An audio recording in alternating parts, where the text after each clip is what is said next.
Hello everyone, welcome back to the workshop.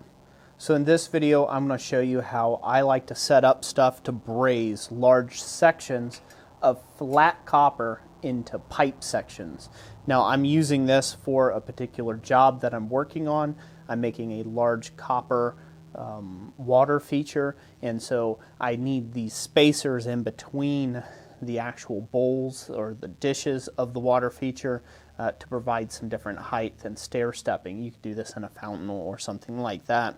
So real critical to this, I'll be brazing this. I won't be soldering this. This is brazing. So it's a little different process than what solder would be.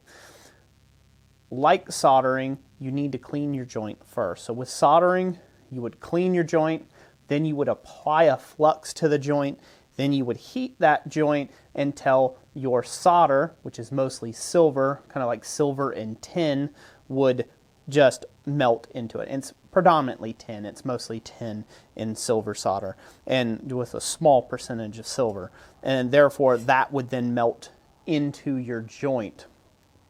Unlike silver soldering or soldering a piece together, with brazing, brazing has different alloys in it. It does have silver in it. This is Stay Silver 6 or Silvoy number 6 right here, and that's denoting the percentage of actual silver that's in the rod itself. But this also has elements of copper in it, along with some tin as well, to make up this whole rod, so that it has a different mixture. The difference between the two is this is a lot stronger joint than, say, silver solder would be for the same application. So we are brazing this joint together, and that's how we're going to get this to go together. It will provide a very strong bond in order to make this a structural feature. I've got a tip on here. It's just a oxy-propane torch. A lot of times back in the trades, I used to use an oxyacetylene torch. Either one works pretty good. I like to use the oxy-propane because it's cheaper.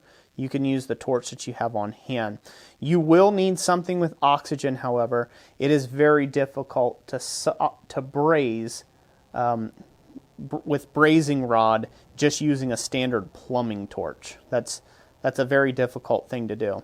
So I like to preheat the whole joint, where I'm going to actually be adding the silver solder to, or adding the braze rod to, like what you see here. And then we'll focus on one area and try to get this hot enough to actually braze. And I like to just rub this on the surface, and as soon as you see it start sticking to the surface, you know you're getting it hot enough. So again, I like to get a good heat all the way across the joint. As you can see, I have this piece clamped up nicely. I've got a pair of pipe clamps holding the ring together, and then down below here I've got a clamp holding it to the table. This is the easiest way of getting this to work out good, to be able to clamp this piece up. Now this takes time to actually work. You do have to get it quite hot, and if it's not working out, you may have to increase the heat on your flame until you start getting action. So get a little more sizzle out of it here.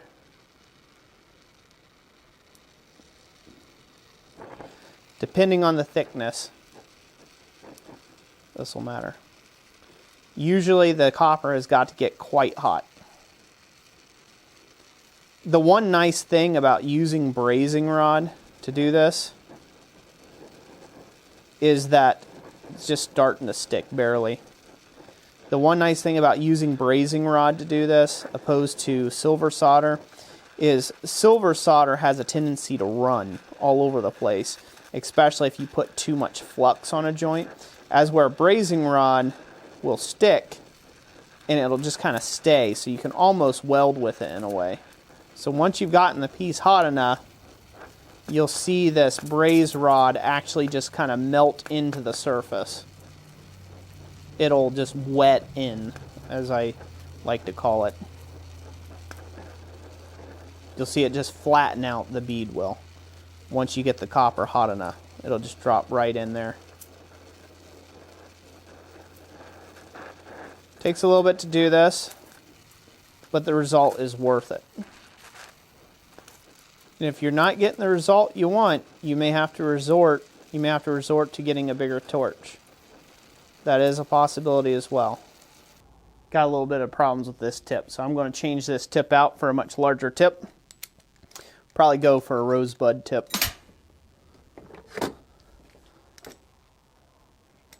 We don't want this video to take forever. Throw on a rosebud tip.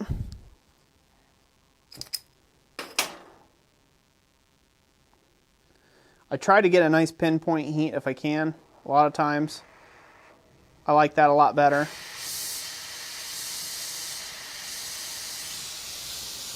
Than having to have a nice broad heat. Less distortion that way. But sometimes you don't get everything you want.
Alrighty, so there you have it.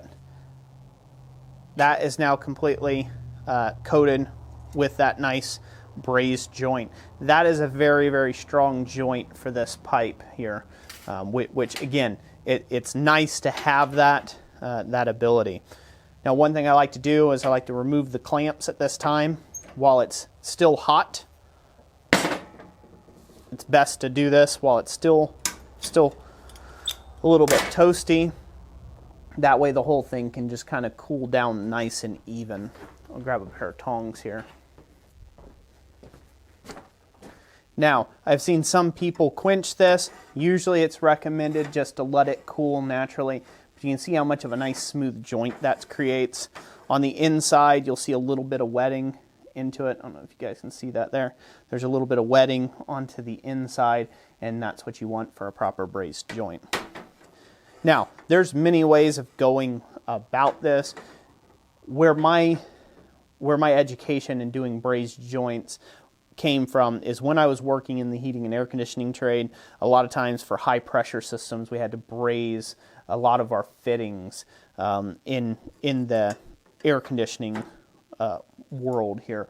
There was some of the chillers and stuff worked on required brazing of these joints, and so therefore that's kind of where my background in this comes from. Obviously, if you're a plumber or somebody else who knows a lot more, there might be additional information you can share, and please do so for those out there that are trying to come across doing this for themselves. Maybe something I've omitted or maybe forgot to tell in this video.